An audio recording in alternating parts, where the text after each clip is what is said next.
Sa entire 28 years career mo sa police, ikaw ba'y nakatanggap ng instruction, whether in writing or sa pananalita, na ginamit ang word na neutralization bilang code na patayin mo?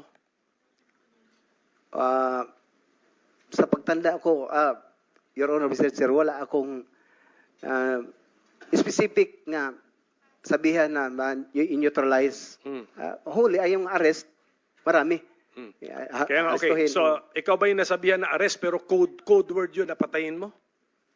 Hindi, Hindi. Mr. Chair. Ikaw ba'y nagamitan ng ibang word na code word sa napatayin mo? Wala. May isa, Your Honor, Mr. Chair, yung trabahoin. Okay. Patrabaho yung ganon. Pero Anong basa mo nun? Anong intindi mo dun sa trabahuin mo? the result din, Mr. Chair, hulihin,